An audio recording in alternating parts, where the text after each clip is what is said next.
वधिया गल है।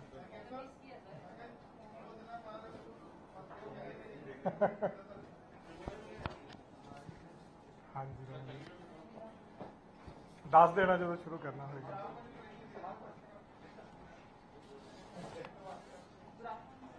जी जी, गुड आफ्टरनून जी।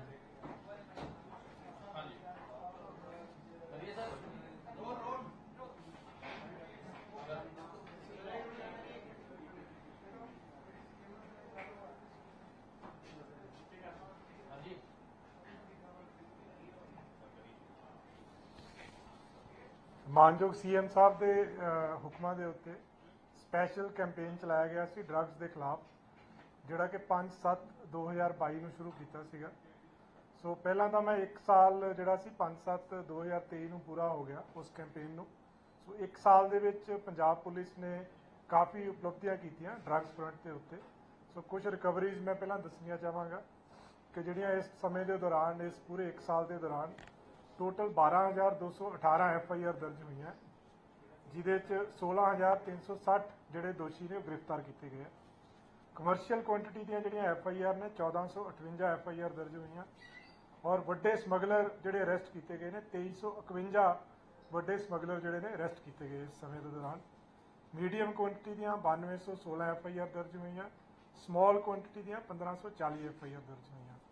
और कमर्शियल क्वांटिटी की जो आप गल करिए तो सब तो वध FIR पटियाला जिले के 114 दर्ज हुई हैं, 96 FIR हुशियारपुर के 96 FIR जिहड़ियां ने STF पुलिस स्टेशन जिहड़ा SAS नगर के उत्थे दर्ज की गई। टोटल नंबर ऑफ FIR के सब तो वध फिरोजपुर दर्ज हुई हैं 795 FIR, फिर 733 FIR पटियाला दर्ज हुई हैं, तो 680 FIR जिहड़ियां ने वो कमिश्नरेट अमृतसर के दर्ज हुई हैं।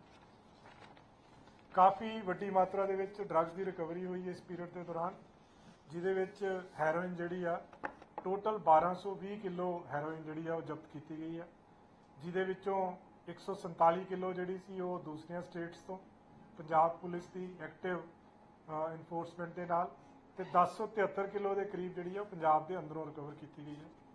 797 किलोग्राम ओपीएम रिकवर की है, 375 क्विंटल पॉपी हस्क रिकवर की है, 45 किलो चरस, 902 किलो गांजा, तो 65,49,399 जिहड़ियां ने वो इंजैक्शनस टैबलेट्स ते अलग अलग यूनिट्स जिहड़े आ वो इस समय के दौरान जब्त किए गए। वड्डी मात्रा दे विच ड्रग मनी रिकवर की है, जिहदे 12 करोड़ 33 लाख जिहड़ा रुपया वा ड्रग मनी जिहड़ी रिकवर की है। जिहड़े वहीकल इनवॉल्व सीगे 3261 वहीकल कन्फिस्केट किए गए हैं, और इस समय के दौरान 954 जिहड़े प्रोकलेम्ड ऑफेंडर ने NDPS एक्ट के वो अरेस्ट किए गए हैं, क्योंकि एक स्पैशल कैंपेन प्रोकलेम्ड ऑफेंडर्स के खिलाफ भी चलाया गया सी इस समय के दौरान। इस तरह जिहड़ियां पिछले हफ्ते दियां जिहड़ियां अचीवमेंट्स आ वो भी दसना चाहांगा मैं। पिछले हफ्ते दे विच 205 FIR दर्ज की गई हैं, 297 अक्यूज अरेस्ट किए गए हैं, तो 32 जिहड़े ने कमर्शियल क्वांटिटी के केसेस रजिस्टर किए गए हैं, जिहदे 56 दोषी जिहड़े ने गिरफ्तार किए गए हैं। 5.5 किलो हैरोइन पिछले हफ्ते फड़ी गई है। इस तरह ओपीएम जिहड़ी है 11 किलो ओपीएम, तो 10 होर POs जिहड़े ने अरेस्ट किए गए हैं। सो कुल 964 PO जिहड़े ने इस पूरी कैंपेन के टाइम के उत्ते जिहड़े ने वो गिरफ्तार किए गए हैं। इस तरह पंजाब पुलिस के जिहड़े बाकी स्पैशलाइज्ड विंग्स ने उन्होंने भी इस समय के दौरान काफ़ी उपलब्धियां जिहड़ियां प्राप्त कीतियां, जिहदे जिहड़ी AGTF जिहदा स्पैशली गठन किया गया सीगा एंटी गैंगस्टर टास्क फोर्स का, उन्होंने टोटल जिहड़े ने गैंगस्टर जिहड़े इस समय के दौरान अरेस्ट किए हैं या थ्रू डिस्ट्रिक्ट पुलिस अरेस्ट किए हैं, वो 688 गैंगस्टर अरेस्ट किए हैं, और 5 जिहड़े ने हार्डकोर क्रिमिनल्स जिहड़े न्यूट्रलाइज किए गए हैं। इस तरह जिहड़े मॉड्यूल्स बस्ट किए 208 गैंगस्टर्स के मॉड्यूल्स बस्ट किए गए हैं, और 667 वैपन्स अलग अलग तरह के रिकवर किए हैं। 157 जिहड़े ने वहीकल जिहड़े कि इलीगल एक्टिविटीज़ दे विच इनवॉल्व सीगे वहीकल्स रिकवर किए हैं। इस तरह AGTF ने भी अपने कॉन्ट्रीब्यूशन के नाल 44 किलो जिहड़ी है हैरोइन रिकवर की है। सिमिलरली जिहड़ा साडा इंटरनल सिक्योरिटी विंग आ उन्होंने एंटी टैरोरिज्म फ्रंट के उत्ते भी काफ़ी काम किया पिछले समय के दौरान, ਜਿਹਦੇ 'ਚ 18 ਜਿਹੜੇ ਨੇ ਟੈਰਰਿਸਟ ਮੋਡਿਊਲਸ ਬਸਟ ਕੀਤੇ ਗਏ ਔਰ 143 ਟੈਰਰਿਸਟ ਲੀਕ ਰੈਡੀਕਲਸ ਜਿਹੜੇ ਹਾਰਡਕੋਰ ਸੀਗੇ, ਜਿਹੜੇ ਕਿ ਇਲੀਗਲ ਐਕਟੀਵਿਟੀਜ਼ ਦੇ ਇਨਵੋਲਵ ਸੀਗੇ ਵਿੱਚ, ਉਹਨਾਂ ਨੂੰ ਅਰੈਸਟ ਕੀਤਾ ਗਿਆ ਔਰ ਕਾਫੀ ਵੱਡੀ ਮਾਤਰਾ ਦੇ ਵਿੱਚ ਵੈਪਨਸ, ਜਿਹਦੇ 'ਚ 31 ਰਾਈਫਲਸ, 209 ਪਿਸਟਲਸ, 5 ਟਿਫਨ ਆਈਡੀਜ਼ ਤੇ 6.78 kg ਜਿਹੜਾ ਨਾ RDX ਉਹ ਰਿਕਵਰ ਕੀਤਾ ਗਿਆ। ਡਰੋਨਸ ਜਿਹੜੇ ਨੇ ਕਨਫਿਸਕੇਟ ਕੀਤੇ ਗਏ ਨੇ, 51 ਡਰੋਨਸ ਉਹ BSF ਦੇ ਨਾਲ ਮਦਦ ਦੇ ਨਾਲ ਪੰਜਾਬ ਪੁਲਿਸ ਨੇ ਬਾਰਡਰ ਏਰੀਆ ਦੇ ਵਿੱਚ 51 ਜਿਹੜੇ ਡਰੋਨ ਨੇ ਉਹ ਕਨਫਿਸਕੇਟ ਕੀਤੇ ਆ। ਸਿਮਿਲਰਲੀ ਡਰੱਗਸ ਦੇ ਉੱਤੇ ਜਦੋਂ ਆਪਾਂ ਗੱਲ ਕਰਦੇ ਹਾਂ ਤਾਂ ਕਾਫੀ ਆਪਾਂ ਇੱਕ ਕੈਂਪੇਨ ਚਲਾਈ ਸੀਗੀ ਕਿ ਜਿਹੜੇ ਵੱਡੇ ਸਮਗਲਰਸ ਆ ਉਹਨਾਂ ਦੀਆਂ ਪ੍ਰਾਪਰਟੀਆਂ ਜ਼ਬਤ ਕੀਤੀਆਂ ਜਾਣ। ਸੋ ਇਸ ਸਮੇਂ ਦੇ ਦੌਰਾਨ ਕਾਫੀ ਵੱਡੀ ਮਾਤਰਾ ਦੇ ਵਿੱਚ ਕੰਮ ਹੋਇਆ।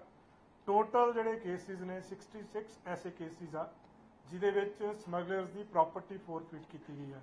ਸੋ ਟੋਟਲ ਜਿਹੜੀ ਪ੍ਰਾਪਰਟੀ ਫੋਰਫਿਟ ਕੀਤੀ ਗਈ ਹੈ ਉਹ 26 ਕਰੋੜ 72 ਲੱਖ ਦੀ ਪ੍ਰਾਪਰਟੀ ਫੋਰਫਿਟ ਕੀਤੀ ਹੈ, ਜਿਹਦੇ ਵਿੱਚ ਸਭ ਤੋਂ ਵੱਧ ਬਰਨਾਲਾ ਜ਼ਿਲ੍ਹੇ ਦੇ ਵਿੱਚ 13 ਕੇਸਿਸ ਦੇ ਵਿੱਚ ਪ੍ਰਾਪਰਟੀ ਫੋਰਫਿਚਰ ਹੋਇਆ ਹੈ, ਫਾਜ਼ਿਲਕਾ ਦੇ ਵਿੱਚ 9 ਕੇਸਿਸ 'ਚ ਹੋਇਆ ਹੈ, ਮਲੇਰਕੋਟਲਾ 'ਚ 6 ਕੇਸਿਸ 'ਚ ਹੋਇਆ ਹੈ, STF ਤੇ ਤਰਨਤਾਰਨ ਜ਼ਿਲ੍ਹੇ ਨੇ ਅਲੱਗ-ਅਲੱਗ ਆਪਣੇ ਤੌਰ ਤੇ 5-5 ਕੇਸਿਸ ਦੇ ਵਿੱਚ ਜਿਹੜੀ ਆ ਪ੍ਰਾਪਰਟੀ ਫੋਰਫਿਚਰ ਕੀਤੀ ਹੈ।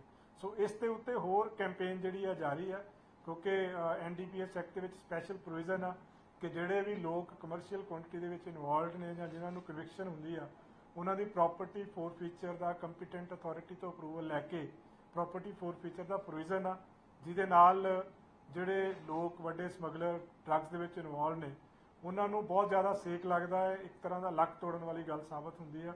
ਸੋ ਸਾਰੇ ਜ਼ਿਲ੍ਹੇ ਇਸ ਦੇ ਉੱਤੇ ਸਪੈਸ਼ਲ ਕੈਂਪੇਨ ਚਲਾ ਕੇ ਅੱਗੇ ਵੀ ਲੱਗੇ ਹੋਏ ਆ ਔਰ ਆਉਂਦੇ ਦਿਨਾਂ ਦੇ ਵਿੱਚ ਹੋਰ ਵੀ ਬਹੁਤ ਸਾਰੇ ਪ੍ਰਾਪਰਟੀ ਫੋਰਫਿਚਰ ਦੇ ਜਿਹੜੇ ਮਾਮਲੇ ਉਹ ਦੇਖਣ ਨੂੰ ਮਿਲਣਗੇ ਆਪਾਂ ਨੂੰ। ਸੋ ਇਹ ਡਰੱਗਸ ਦੇ ਉੱਤੇ, ਗੈਂਗਸਟਰਸ ਦੇ ਉੱਤੇ, ਟੈਰਰਿਜ਼ਮ ਦੇ ਉੱਤੇ ਜਿਸ ਤਰ੍ਹਾਂ ਪੰਜਾਬ ਪੁਲਿਸ ਕੰਮ ਕਰ ਰਹੀ ਆ, ਇਹ ਕੈਂਪੇਨ ਮਾਨਯੋਗ CM ਸਾਹਿਬ ਦੀਆਂ ਹਦਾਇਤਾਂ ਦੇ ਮੁਤਾਬਕ ਇਸੇ ਤਰ੍ਹਾਂ ਹੀ ਅਗਲੇ ਆਉਂਦੇ ਟਾਈਮ ਦੇ ਵਿੱਚ ਵੀ ਜਾਰੀ ਰਹੇਗਾ। ਸਰ ਅੱਜ ਵੀ CM ਸਾਹਿਬ ਦੀ ਮੀਟਿੰਗ ਹੋਈ ਹੈ ਨਸ਼ੇ ਨੂੰ ਲੈ ਕੇ, ਕਾਫੀ ਜਿਹੜੀ ਉਪਲਬਧੀ ਹੈ, ਹੋਰ ਵੀ ਜਿਹੜਾ NDPS ਮਾਮਲੇ 'ਚ ਵੀ ਹੋਰ ਸ਼ੋਧ ਕਰਨ ਦੀ ਜਿਹੜੀ ਗੱਲ ਹੈ ਉਹ ਦਿੱਤੀ ਗਈ ਹੈ। ਡਰੋਨ ਦੀ ਤੁਸੀਂ ਗੱਲ ਕੀਤੀ ਹੈ, ਕਿਸ ਤਰ੍ਹਾਂ ਕੋਆਰਡੀਨੇਸ਼ਨ ਜਿਹੜਾ ਹੋ ਰਿਹਾ ਜਿੱਦਾਂ ਪਿਛਲੇ ਦਿਨਾਂ ਦੇਖੋ ਬਹੁਤ ਅੱਛਾ ਹੈ, ਜਿਸ ਤਰ੍ਹਾਂ ਮੈਂ ਦੱਸਿਆ ਬਾਕੀ ਏਜੰਸੀਜ਼ ਦੇ ਨਾਲ BSF ਦੇ ਨਾਲ ਬੜਾ ਅੱਛਾ ਕੋਆਰਡੀਨੇਸ਼ਨ ਹੈ ਪੰਜਾਬ ਪੁਲਿਸ ਦਾ। ਅੱਜ ਮਾਨਯੋਗ ਗ੍ਰਹਿ ਮੰਤਰੀ ਜੀ ਦੇ ਨਾਲ ਇੱਕ ਵੀਡੀਓ ਕਾਨਫਰੰਸ ਹੋਈ ਸੀਗੀ ਮਾਨਯੋਗ CM ਸਾਹਿਬ ਦੀ ਤੇ ਬਾਕੀ ਆਫੀਸਰਸ ਦੀ, ਉਹਦੇ ਵਿੱਚ ਵੀ ਜਿਹੜੇ ਇਸ਼ੂਜ਼ ਪੰਜਾਬ ਨਾਲ ਰਿਲੇਟਡ ਨੇ ਉਹ ਟੇਕ ਅਪ ਕੀਤੇ ਗਏ ਔਰ ਪੰਜਾਬ ਦੇ ਵਿੱਚ ਡਰੱਗਸ ਦੇ ਅਗੇਂਸਟ ਜਿਹੜੀ ਡਰਾਈਵ ਚੱਲ ਰਹੀ ਹੈ ਉਹਨੂੰ ਹੋਰ ਸਟਰੈਂਥਨ ਕੀਤਾ ਜਾਊਗਾ ਆਉਂਦੇ ਦਿਨਾਂ ਦੇ ਵਿੱਚ।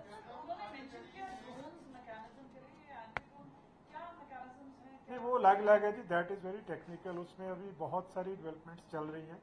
BSF भी वर्क कर रही है, स्टेट पुलिस हमारे लोग भी उसमें, हमने भी एक टीम बनाई है, वो भी कर रहे हैं और सेंट्रल लेवल पे भी ये चल रहा है। तो इसको बेसिकली टेक्नोलॉजी है कि उसको डिटेक्ट किया जाए और डिटेक्ट करने के बाद प्रॉपर इन्वेस्टिगेशन हो फर्दर आगे। ये 51 का जो एक साल में जो इंटरनल सिक्योरिटी विंग ने पंजाब पुलिस ने बॉर्डर एरिया में जो कन्फिस्केट किए हैं वो 51 एक साल का है, जुलाई से लेके अब तक का। जब से हमने ये कैंपेन, ये जो स्पेशल कैंपेन हमने शुरू की थी, ये 5 जुलाई से स्टार्ट की थी, तो ये 5 जुलाई से लेके अब तक का आंकड़ा है जो 51 22 से 23 तक।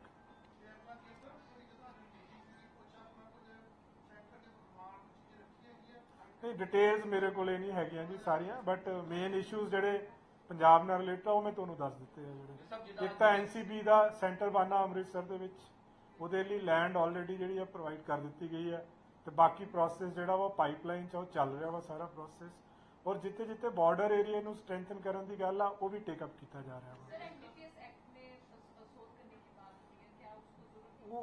ਉਹ ਅਜੇ ਕੁਝ ਪ੍ਰੋਵੀਜ਼ਨਸ ਆ, ਉਹ ਜੇ ਡਿਟੇਲਸ ਫਰਦਰ ਸ਼ੇਅਰ ਕਰਾਂਗੇ ਤੁਹਾਡੇ ਨਾਲ। ਸਰ ਪੰਚਾਇਤ ਦੇ ਨਾਲ ਕੋਆਰਡੀਨੇਸ਼ਨ ਕਰਨ ਦੀ ਗੱਲ ਕੀਤੀ ਗਈ ਹੈ CM ਸਾਹਿਬ ਵੱਲੋਂ, ਜੀ ਪਿੰਡਾਂ ਦੇ ਜਿਹੜਾ ਪੰਚਾਇਤ ਉਹ ਕਿਸ ਤਰ੍ਹਾਂ ਹੁਣ ਕੋਆਰਡੀਨੇਟ ਕਰੋਗੇ, ਕੋਈ ਰਣਨੀਤੀ ਤਿਆਰ, ਕੋਈ ਰੋਡ ਮੈਪ ਤਿਆਰ ਕੀਤਾ? ਨਹੀਂ ਉਹਦਾ ਇੱਕ ਰੋਡ ਮੈਪ ਤਿਆਰ ਕਰਾਂਗੇ। ਦੇਖੋ ਸਾਰੇ SSPs ਨੂੰ CPs ਨੂੰ ਇੱਕ ਹਦਾਇਤਾਂ ਸੀ ਕਿ ਕਮਿਊਨਿਟੀ ਨੂੰ ਇਨਵੋਲਵ ਕੀਤਾ ਜਾਵੇ ਡਰੱਗਸ ਦੇ ਵਿੱਚ, ਕਿਉਂਕਿ ਇਨਫੋਰਸਮੈਂਟ ਇੱਕ ਪਾਰਟ ਆ ਜਿਹੜਾ ਪੁਲਿਸ ਕਰਦੀ ਆ, ਜਿਹੜਾ ਆਪਾਂ ਜਿਹਦੀ ਆਪਾਂ ਗੱਲ ਕਰ ਰਹੇ ਇਨਫੋਰਸਮੈਂਟ ਆ, ਇਹਦੇ ਵਿੱਚ ਹੋਰ ਬਾਕੀ ਐਕਟੀਵਿਟੀਜ਼ ਦੀ ਵੀ ਜ਼ਰੂਰਤ ਆ, ਲੋਕਾਂ ਦੀ ਇਨਵੋਲਵਮੈਂਟ ਦੀ ਜ਼ਰੂਰਤ ਆ, ਅਵੇਅਰਨੈਸ ਦੀ ਜ਼ਰੂਰਤ ਆ। ਸੋ ਪੰਚਾਇਤਾਂ ਨੂੰ ਐਕਟਿਵਲੀ ਇਨਵੋਲਵ ਕੀਤਾ ਜਾਏਗਾ ਇਸ ਚੀਜ਼ ਵਿੱਚ। ਸਰ ਤੁਸੀਂ 1 ਸਾਲ ਹੋ ਗਿਆ ਹੈ ਪ੍ਰੋਜੈਕਟ ਚਲਾਇਆ ਹੋਇਆ ਹੈ, ਕਮਿਊਨਿਟੀ ਨੂੰ ਇਨਵੋਲਵ ਕਰਨ ਦੀ ਗੱਲ ਕਰ ਰਹੇ ਹੋ। ਰੀਸੈਂਟਲੀ ਕੇਸ ਮਾਨਸਾ ਤੋਂ ਸਰਫੇਸ ਹੋਇਆ ਹੈ, ਇੱਕ ਦੂਸਰੇ ਦਾ ਡਰੱਗ ਪ੍ਰੋਸੈਸਰ ਹੈ ਉਹ ਗੁਰਵਿੰਦਰ ਸਿੰਘ ਝੋਟਾ,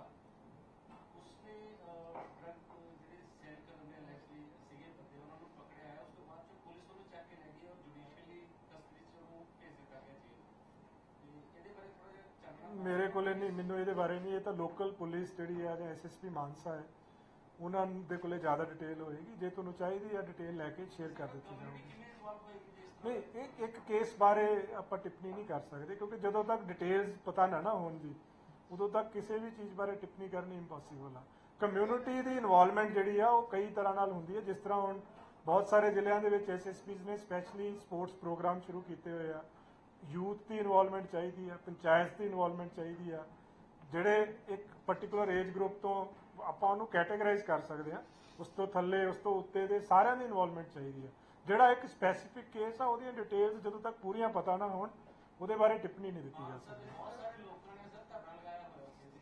ਮੈਂ ਉਹੀ ਤਦੇ ਕਹਿ ਰਿਹਾ ਜੀ, ਉਹ ਲੋਕਲ ਜਿਹੜੇ ਹੈ ਨਾ ਉਹੀ ਦੱਸ ਸਕਦੇ ਆ ਕੀ ਸਰਕਮਸਟੈਂਸਿਸ ਸੀਗੇ, ਕੀ ਇਸ਼ੂ ਸੀਗੇ, ਜਾਂ ਕੀ ਉੱਥੇ ਇਹੋ ਜਿਹਾ ਇਸ਼ੂ ਆਇਆ ਹੈ ਜਿਹਦੇ ਕਰਕੇ ਐਕਸ਼ਨ ਲੈਣਾ ਪਿਆ, ਉਹ ਲੋਕਲ ਹੀ ਦੱਸ ਸਕਦੇ। ਹਾਂ, ਮੈਂ ਲੈ ਸਕਦਾ ਜੀ, ਲੈ ਲਵਾਂਗਾ ਡਿਟੇਲ। ਲੱਗਦਾ ਨਹੀਂ ਕਿ ਜਿਸ ਤਰੀਕੇ ਨਾਲ ਝੋਟੇ ਨੂੰ ਫਸਾਇਆ ਗਿਆ, ਇਹ ਗੱਲ ਨਿਕਲ ਕੇ ਬਾਹਰ ਆਈ ਕਿ ਜਿਸ ਬੰਦੇ ਨੂੰ ਉਹਨਾਂ ਨੇ ਦੱਸਿਆ ਪੁਲਿਸ ਨੂੰ ਕਿ ਇਹ ਬੰਦਾ ਡਰੱਗਸ ਵੇਚਦਾ ਜਾਂ ਕੁਝ ਵੀ, ਪੁਲਿਸ ਨੇ ਇਹ ਕਿਹਾ ਕਿ ਉਹ ਬੰਦਾ ਸੁਸਾਈਡ ਕਰ ਸਕਦਾ ਜਾਂ ਇਸ ਦਾ ਨਾਮ ਲੈ ਰਿਹਾ, ਇਸ ਕਰਕੇ ਸਾਨੂੰ ਚੱਕਣਾ ਪਿਆ।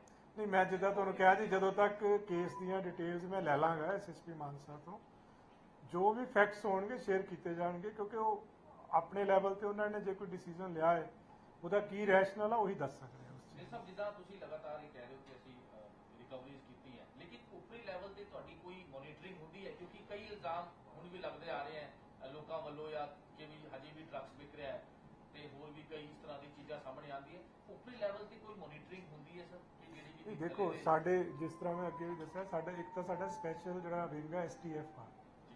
STF ਲੈਵਲ ਤੇ ਤਾਂ ਅਸੀਂ ਇਸ ਲੈਵਲ ਤੱਕ ਮੋਨੀਟਰਿੰਗ ਕਰ ਰਹੇ ਹਾਂ ਕਿ ਈਵਨ ਡਰੱਗਸ ਦੇ ਕੇਸਿਸ ਦੇ ਵਿੱਚ ਕਿੰਨੀ ਰਿਕਵਰੀਜ਼ ਹੋਈਆਂ। ਪਲੱਸ ਹੁਣ ਅਸੀਂ ਜਿਹੜਾ ਨਵਾਂ ਇੱਕ ਹੋਰ ਸ਼ੁਰੂ ਕੀਤਾ ਕਿ ਡਿਫਾਲਟ ਬੇਲਸ ਕਈ ਵਾਰੀ ਹੋ ਜਾਂਦੀਆਂ, ਜਿਹਦੇ 'ਚ 90 ਦਿਨ ਦਾ ਟਾਈਮ ਹੁੰਦਾ ਜਾਂ 180 ਦਿਨ ਦਾ ਟਾਈਮ ਹੁੰਦਾ, ਜਿਹਦੇ ਵਿੱਚ ਕੋਰਟ 'ਚ ਚਲਾਨ ਪ੍ਰੈਜ਼ੈਂਟ ਕਰਨਾ ਹੁੰਦਾ ਹੈ। ਸੋ ਉਹਦਾ ਵੀ ਅਸੀਂ ਸਪੈਸ਼ਲ ਹੁਣ ਐਨਾਲਿਸਿਸ ਕਰ ਰਹੇ ਹਾਂ ਕਿ ਪਿਛਲੇ ਟਾਈਮ ਦੇ ਵਿੱਚ ਕਿੰਨੀਆਂ ਡਿਫਾਲਟ ਬੇਲਸ ਹੋਈਆਂ, ਜਿਹੜੇ ਕੰਸਰਨਡ ਆਫੀਸਰਸ ਆ ਉਹਨਾਂ ਦੇ ਖਿਲਾਫ ਕੀ ਐਕਸ਼ਨ ਲਿਆ ਗਿਆ, ਜਿੱਥੇ ਐਕਸ਼ਨ ਨਹੀਂ ਲਿਆ ਗਿਆ ਹੁਣ ਤੱਕ ਉੱਥੇ ਅਸੀਂ ਇਨਸ਼ੋਰ ਕਰਾਂਗੇ। DGP ਸਾਹਿਬ ਵੱਲੋਂ ਹਦਾਇਤਾਂ ਹੈ, ਬਕਾਇਦਾ ਉਹਨਾਂ ਵੱਲੋਂ ਸਾਰਿਆਂ ਨੂੰ ਇੱਕ ਸਖਤ ਹਦਾਇਤਾਂ ਜਾਣਗੀਆਂ। ਐਂਡ ਉਹ ਐ ਨਹੀਂ ਕਿ ਕੋਈ ਅਸੀਂ ਕੋਈ ਜਨਰਲ ਗੱਲ ਕਰ ਰਹੇ, ਕੇਸ ਬਾਈ ਕੇਸ ਬੇਸਿਸ ਅਸੀਂ ਐਨਾਲਿਸਿਸ ਕਰ ਰਹੇ ਹਾਂ ਕਿ ਕਿਹੜੇ ਕੇਸ 'ਚ ਬੇਲ ਹੋਈ, ਕਿਉਂ ਬੇਲ ਹੋਈ, ਉਸ ਏਰੀਆ ਦਾ SHO ਕੌਣ ਸੀਗਾ, DSP ਕੌਣ ਸੀਗਾ, ਉਸ ਏਰੀਆ ਦੇ SSP CP ਕੌਣ ਸੀਗੇ, ਔਰ ਜਿਸ ਲੈਵਲ ਤੇ ਜਿਹਦੀ ਨਿਗਰਾਨੀ ਆ ਉਸ ਅਨੁਸਾਰ ਉਹਨਾਂ ਦੇ ਖਿਲਾਫ ਕਾਰਵਾਈ ਜਿਹੜੀ ਹੈ ਉਹ ਆਰੰਭੀ ਜਾਏਗੀ।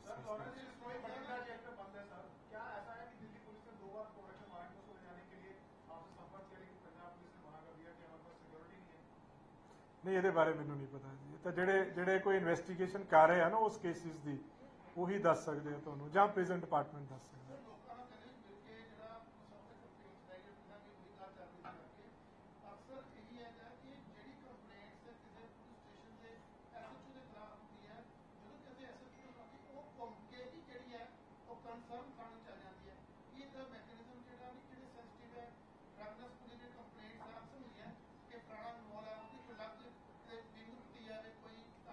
ਨਹੀਂ, ਇਹ ਬਹੁਤ ਵਧੀਆ ਬਾਜਵਾ ਜੀ, ਬਹੁਤ ਵਧੀਆ ਸੁਝਾਅ ਆ।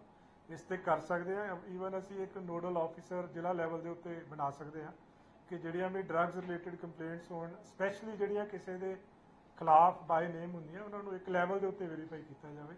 ਔਰ ਜੇ ਅਫਸਰਾਂ ਦੇ ਖਿਲਾਫ ਆਉਂਦੀਆਂ, SHO DSP ਦੇ ਖਿਲਾਫ ਆਉਂਦੀਆਂ, ਤਾਂ ਮਿਨੀਮਮ SP ਲੈਵਲ ਤੇ ਉਹਦੀ ਇਨਕੁਆਇਰੀ, ਉਸ ਚੀਜ਼ ਦੀ ਵੈਰੀਫਿਕੇਸ਼ਨ ਹੋਵੇ। ਸੋ ਇਹਨੂੰ ਅਸੀਂ ਕਰਾਵਾਂਗੇ ਜੀ ਜ਼ਰੂਰ, ਹਰ ਹਾਲ ਦੇ ਵਿੱਚ। NIA के चार्जशीट में जो खुलासा हुआ है उसमें कहा है कि एक पाकिस्तानी आदमी का लिंक मिला है हामिद का, जी, तो उसके बारे में बताइए कि मुझे नहीं डिटेल्स पता जी, मैंने भी अभी देखा है, तो वो जो इन्वेस्टिगेशन कर रहे हैं वही शेयर कर सकते हैं। हाँ जी, नहीं, ਇਹਦੇ ਬਾਰੇ ਮੈਨੂੰ ਨਹੀਂ ਪਤਾ ਜੀ। ਅਜੇ ਇਸ ਸਟੇਜ ਤੇ ਕੁਝ ਵੀ ਕਹਿਣਾ ਬੜਾ ਜਲਦਬਾਜ਼ੀ ਹੋਏਗੀ। ਉਹ ਤਾਂ ਅਜੇ ਇਸ ਸਟੇਜ ਤੇ ਕੋਈ ਡਿਸੀਜਨ ਕੀ ਹੁੰਦਾ ਪਤਾ ਨਹੀਂ ਹੁੰਦਾ ਇਹਦੇ ਬਾਰੇ।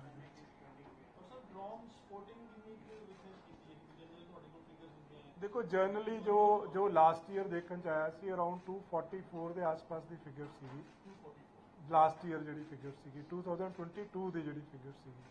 ਸੋ ਜਿਹੜੇ ਕਨਫਿਸਕੇਟ ਕੀਤੇ ਗਏ ਆ 22 ਤੋਂ ਲੈ ਕੇ ਹੁਣ ਤੱਕ, 5-7-22 ਤੋਂ ਕਹਿ ਲਓ ਫਿਗਰ ਅਸੀਂ ਪਿਕ ਕੀਤੀ ਆ, ਉਹ 51 ਜਿਹੜੇ ਨੇ ਉਹ ਕਨਫਿਸਕੇਟ ਕੀਤੇ ਗਏ ਆ। 244 is figure of 2022 total year ਦੀ। ਸੋ ਇਸ ਸਾਲ ਅਜੇ ਮੇਰੇ ਕੋਲ ਐਗਜ਼ੈਕਟ ਫਿਗਰ ਨਹੀਂ ਹੈਗੀ, ਬਟ ਸਾਈਟਿੰਗਸ ਪ੍ਰੋਬੇਬਲੀ ਪਿਛਲੇ ਸਾਲ ਨਾਲੋਂ ਘੱਟ ਨੇ ਕੰਪੈਰੀਟਿਵਲੀ। ਸੋ ਐਗਜ਼ੈਕਟ ਫਿਗਰ ਵੀ ਆ ਜਾਏਗੀ ਆਪਣੇ ਕੋਲੇ, ਬਟ ਸਾਲ 'ਚ ਜਿਹੜੀਆਂ ਅਸੀਂ ਕਨਫਿਸਕੇਟ ਕੀਤੀਆਂ ਅੱਜ ਤੋਂ ਲੈ ਕੇ 1 ਸਾਲ ਤੱਕ, ਉਹ 51 ਨੇ ਟੋਟਲ ਜਿਹੜੇ ਨੇ। ਸਰ ਇਲੀਗਲ ਵੈਪਨਸ ਕਾਫੀ ਆ ਰਹੇ ਨੇ, ਜਿਵੇਂ ਸ਼ੂਟਆਊਟਸ ਹੁੰਦੇ ਨੇ, ਕਾਫੀ ਇਲੀਗਲ ਵੈਪਨਸ, ਉਹਨਾਂ ਦੀ ਰਿਕਵਰੀ ਕਿੰਨੀ? ਨਹੀਂ, ਇਹਦੇ ਵਿੱਚ ਜੇ ਦੇਖੋ ਸਾਡੀਆਂ ਟੀਮਸ ਜਿਹੜੀਆਂ ਸਪੈਸ਼ਲਾਈਜ਼ਡ ਬਣੀਆਂ ਹੋਈਆਂ, ਜਿੱਦਾਂ AGTF ਨੇ, ਮੈਂ ਜਿੱਦਾਂ ਦੱਸਿਆ ਤੁਹਾਨੂੰ, ਉਹਨਾਂ ਨੇ ਬਹੁਤ ਵੱਡੀ ਮਾਤਰਾ ਦੇ ਵਿੱਚ ਕਰੀਬ AGTF ਨੇ 607 ਵੈਪਨ ਰਿਕਵਰ ਕੀਤੇ ਆ ਪਿਛਲੇ 1 ਸਾਲ ਦੇ ਵਿੱਚ। ਸਿਮਿਲਰਲੀ ਜਿਹੜਾ ਸਾਡਾ ਇੰਟਰਨਲ ਸਿਕਿਉਰਿਟੀ ਵਿੰਗ ਆ, ਜਿਹੜਾ ਐਂਟੀ ਟੈਰਰਿਸਟ ਫਰੰਟ ਤੇ ਕੰਮ ਕਰਦਾ, ਉਹਨਾਂ ਨੇ ਵੀ ਕਰੀਬ 31 ਰਾਈਫਲਸ ਤੇ 209 ਰਿਵਾਲਵਰਸ, ਯਾਨੀ 240 ਵੈਪਨ ਉਹਨਾਂ ਨੇ ਰਿਕਵਰ ਕੀਤੇ ਆ। ਸੋ ਪਿਛਲੇ, ਇਹ ਮੈਂ ਜ਼ਿਲ੍ਹਿਆਂ ਤੋਂ ਇਲਾਵਾ ਵੀ ਕਹਿ ਰਿਹਾ ਕਿ ਜਿਹੜੇ ਸਾਡੇ ਕਾਫੀ ਵੱਡੀ ਮਾਤਰਾ ਦੇ ਵਿੱਚ ਇਲੀਗਲ ਵੈਪਨਸ ਰਿਕਵਰ ਹੋਏ ਆ। ਸੋ ਇਹਦੇ ਖਿਲਾਫ ਜਿਹੜੇ ਸਾਡੇ ਵਿੰਗ ਬਣੇ ਆ AGTF, ਜਿੱਦਾਂ ਤੁਸੀਂ ਦੇਖਿਆ ਜੀ ਪਿਛਲੇ ਕਾਫੀ ਟਾਈਮ ਤੋਂ ਪੰਜਾਬ ਦੇ ਵਿੱਚ ਗੈਂਗਸਟਰਸ ਦੇ ਫਰੰਟ ਤੋਂ ਆਪਾਂ ਗੱਲ ਕਰੀਏ ਤਾਂ ਕਾਫੀ ਸ਼ਾਂਤੀ ਆ। ਸੋ ਇਹ ਜਸਟ ਇਫੈਕਟਿਵਨੈਸ ਕਰਕੇ ਆ AGTF ਦੀ, ਔਰ ਉਹ ਲਗਾਤਾਰ ਲੱਗੇ ਹੋਏ ਆ, ਲਗਾਤਾਰ ਵੈਪਨਸ ਸੀਜ਼ ਹੋ ਰਹੇ ਆ, ਲਗਾਤਾਰ AGTF ਲੱਗੀ ਹੋਈ ਆ, ਲਗਾਤਾਰ internal security wing, counter intelligence wing ਲੱਗਾ ਹੋਇਆ। ਇਹ in addition to district police ਆ ਜਿਹੜਾ ਮੈਂ ਕਹਿ ਰਿਹਾ। ਨਹੀਂ, ਉਸ ਤੋਂ ਪਹਿਲਾਂ ਵੀ ਕਾਫੀ ਘਟੀ ਹੈ ਜੀ ਐਕਟੀਵਿਟੀ, ਔਰ ਲੋਕੀ ਵੀ ਮਹਿਸੂਸ ਕਰਦੇ ਇਸ ਚੀਜ਼ ਨੂੰ।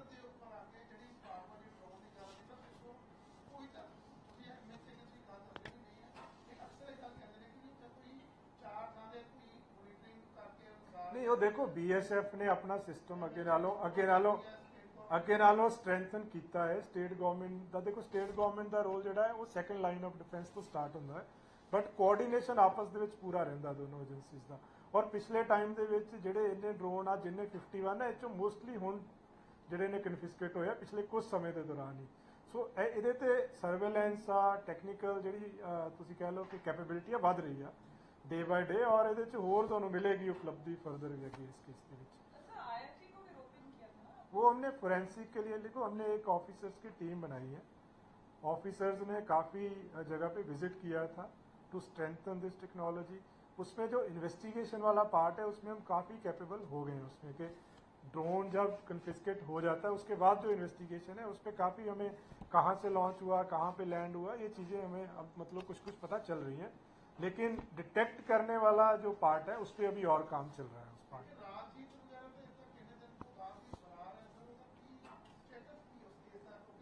ਉਹਦਾ ਸਟੇਟਸ ਦੇਖੋ, ਉਹ ਤਾਂ ਜਿਹੜੇ ਆਫੀਸਰ ਇਨਵੈਸਟੀਗੇਟ ਕਰ ਰਹੇ ਉਹਨਾਂ ਨੂੰ ਜ਼ਿਆਦਾ ਪਤਾ ਹੋਏਗਾ, ਬਟ ਜੋ ਪ੍ਰੋਸੀਜਰਲ ਫਾਰਮੈਲਿਟੀਜ਼ ਇਨਵੈਸਟੀਗੇਸ਼ਨ ਦੇ ਵਿੱਚ ਜ਼ਰੂਰਤ ਹੁੰਦੀ ਆ ਸਾਰੀਆਂ ਪੂਰੀਆਂ ਕੀਤੀਆਂ ਗਈਆਂ ਵਾ, ਔਰ ਅੱਗੇ ਵੀ ਜੋ ਐਸ ਪਰ ਲਾਅ ਬਣਦੀ ਹੈ ਕਾਰਵਾਈ ਉਹ ਕੀਤੀ ਜਾਊਗੀ।